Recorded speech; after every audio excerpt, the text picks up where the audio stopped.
Hey everyone, this video, as you see, we're going to be talking about some poppy seeds and can you put them in melt and pour soap. We're also, as you might see up in the text, going to be comparing a couple of different bases. I started this off to do poppy seeds because I have the additives playlist, what can you add to melt and pour soap? And I wanted to add to that playlist as I haven't done it in a while. And I wanted to also make some poppy seed soaps for my Halloween line. Just some fun a cute little take on little ghosts and bats and stuff that's not something really difficult. I have to have some easy things in my line or I'll drive myself crazy. So I got the idea because I happened to have the basic clear on hand, which I don't normally keep in stock. And I thought, well, it'd be kind of fun to see how it does in that. Because there is a very clear difference in the soaps that I normally make. The kind of soaps that I make with intricate pictures and some of my more artsy soaps. I don't believe I could get away with using the basic clear. I am later going to do a video comparing those as well when I have time to. I don't think probably heading into the season is not a great time for that because every soap I make pretty much now needs to gear myself toward the holidays. But this was kind of killing two birds with one stone.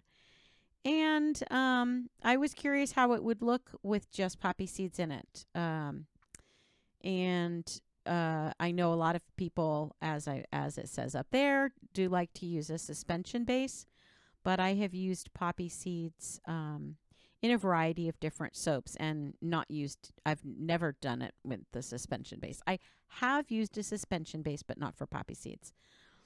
So how do you do that? Well, it's going to tell you right up here. But basically, it's a temperature thing. It's just like with swirling. A lot of people use a suspension base for swirling, and I don't see a problem with that at all. It does a beautiful job. I've seen many wonderful, knowledgeable soapers use that for their swirls, and the results are gorgeous. I'm not a fan of the way the soap base feels. And I've only tried one brand of suspension base, so I can't say that I have full knowledge of every soap base available for suspending soap. I don't find it very clear. It's clear-ish. It's translucent, but I really if you know me well, you know I really go for clarity. And so I wanted to play with the basic clear and see how clear that was and will it suspend them. And I've always used the premium crystal clear to suspend them, and it just takes, as I said a second ago in the text, it just takes patience. You have to allow it to cool enough. Now, if you're doing a very large batch, that could be a slight bit of a problem. You might need to pour it in smaller batches than you want to. I take it to where it's, pretty thick, like almost setting up. And here I'm just experimenting for this. I'm not making a bunch right now. I just kind of wanted to see how it would turn out and see if it's something I wanted to put in my fall line.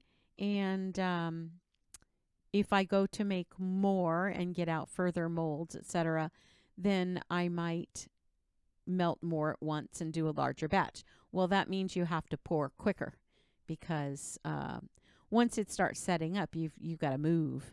So anyway, I was while I was playing with the idea of doing the poppy seeds and using a regular base, not suspension, I also wanted to compare the clarity of those soaps, and I kind of chose the poppy seeds to do that with because you're looking through the soap at the poppy seeds in various positions if you don't allow them to sink or float. I can't remember which one they do.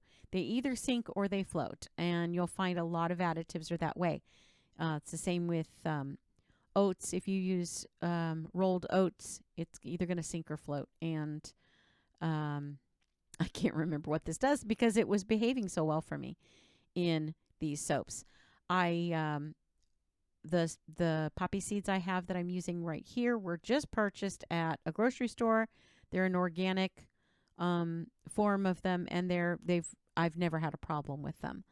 I I don't know where else you might purchase them that might cause a problem, but I think sometimes when people are using various sort of well, they are botanical ingredients, really. It's a seed.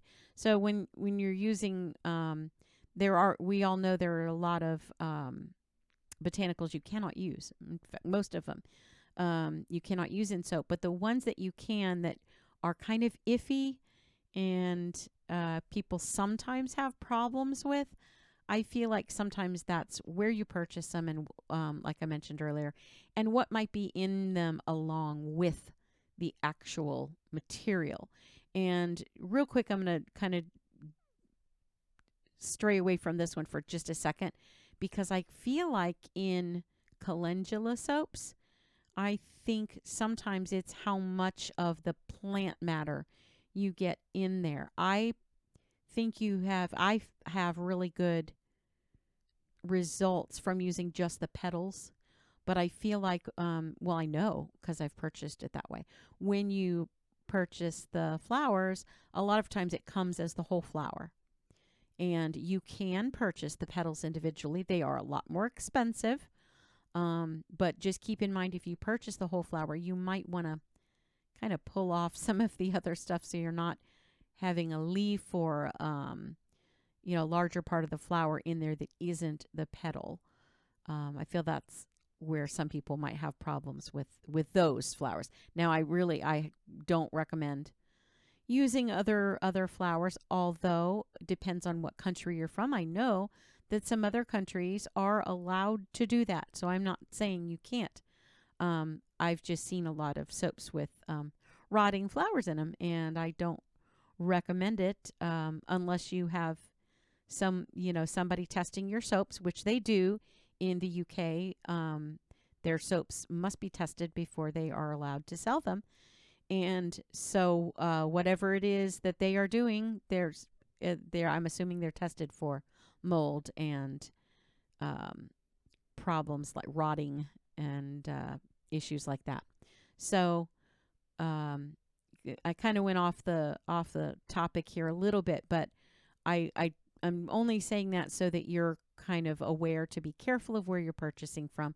Just like with the oats, you don't want to use the quick oats or instant oats. You want to be sure that your source is reliable for anything that you put in your soap, obviously, but for poppy seeds or anything else.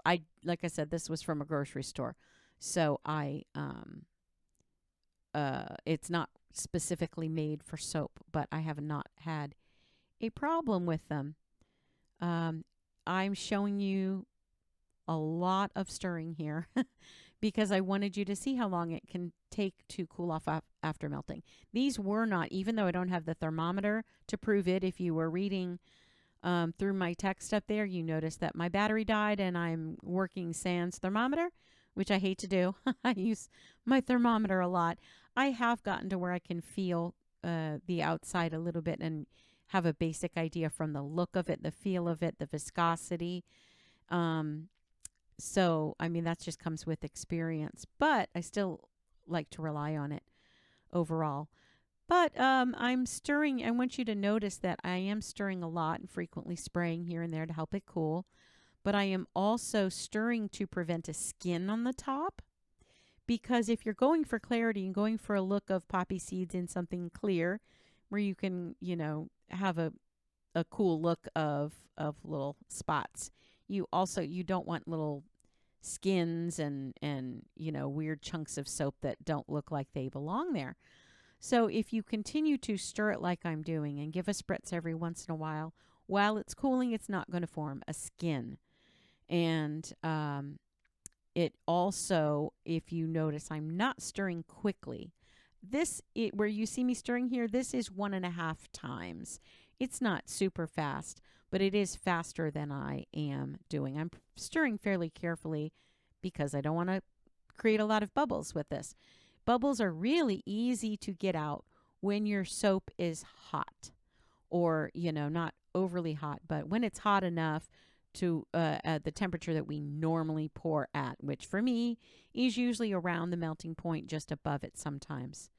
But this I'm pouring way below, just like if I were swirling. And I'm estimating I'm pouring these around 115. I could be totally off because my battery died.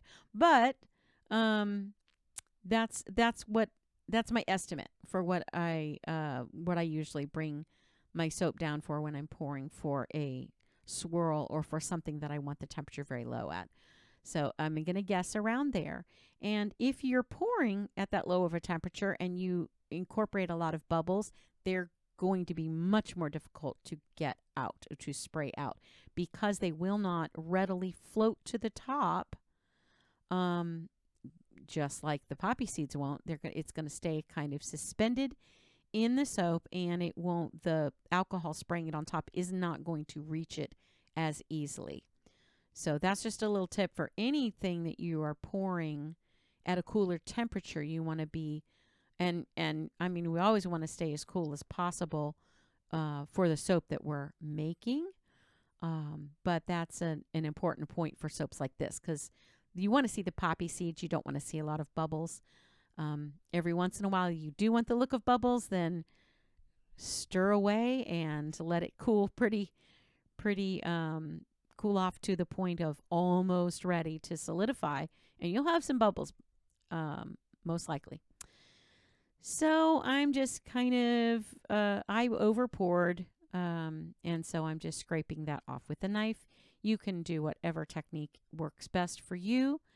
Because they were so close to solidifying when I poured, this would not be something I would want to use the technique where you just kind of scrape it off with a little squeegee when you're after you pour, because it's just going to drag the soap and mess it up.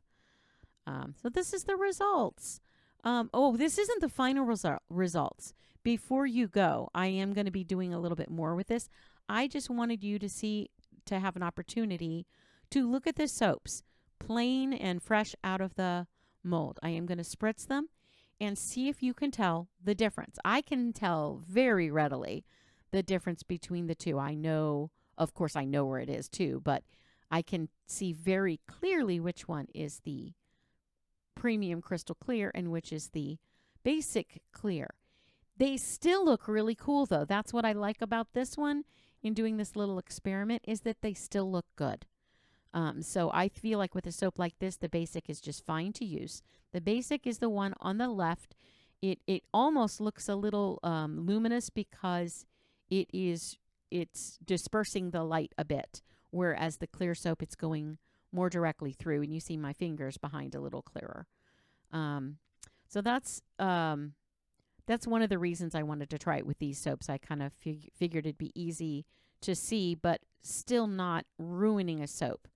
I'm not making a soap that isn't going to work well because I'm using the basic clear. So no waste of anything of soap or time, because they look super cute no matter what. And it's there's just not that much of a difference to say, oh, I wouldn't want to sell that soap. I think it's fine. Now, back to real quick, I'm not a super fan of that soap itself for me personally. Keeping in mind, please, that the feeling of soap, the skin feel and the reaction and how it leaves your skin is so personal, and it's very subjective. It's going to feel different on every person's skin.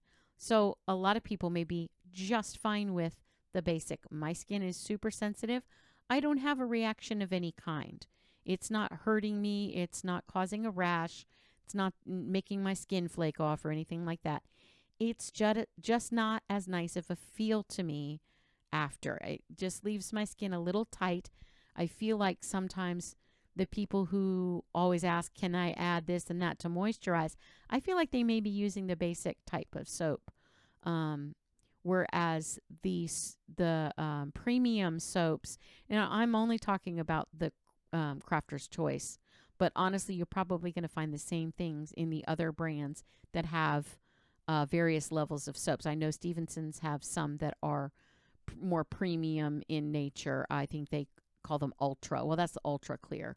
But I know there's a variety of different ingredients in their soaps, and I know some your skin's going to like, some it's not. That's why I offer a variety. Even though I basically offer one brand, I still offer a variety of types with my soaps, because somebody might need shea butter or want goat milk. Or, and I incorporate a lot of detergent free for some who might be sensitive to detergents. My skin happens to love the premium crystal clear and a lot of the other premium soaps. I love the premium aloe, which is also surprisingly clear.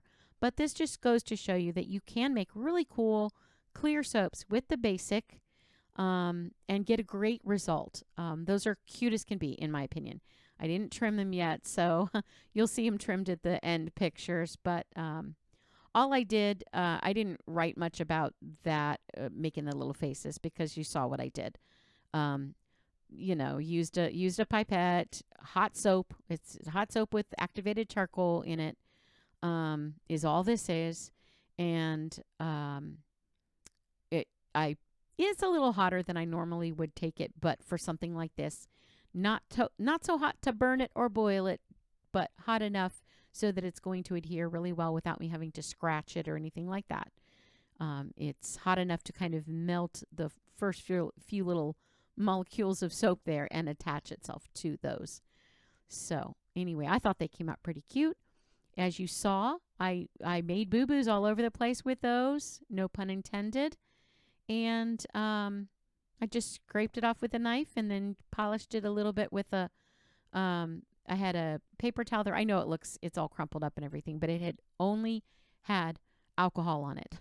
And that's what I was using to kind of just smooth it out a little bit. And here's my light box pictures, just to give you an idea what they look like after they've been trimmed, and kind of a close-up. If, as you see in the light box pictures, at least in my opinion, it's much more difficult to tell which is the basic clear and which is the premium crystal. So I'm hoping that you had some kind of fun experience with this. I hope this helps you to either learn something or make some decisions on what you may or may not want to try for soaps or for additives in your soaps, things like poppy seeds that can be really super cute. Thanks for stopping by. And if you have any questions, as usual, please leave them in the comments, or you know where to find me. Have a great day. Thanks. Bye.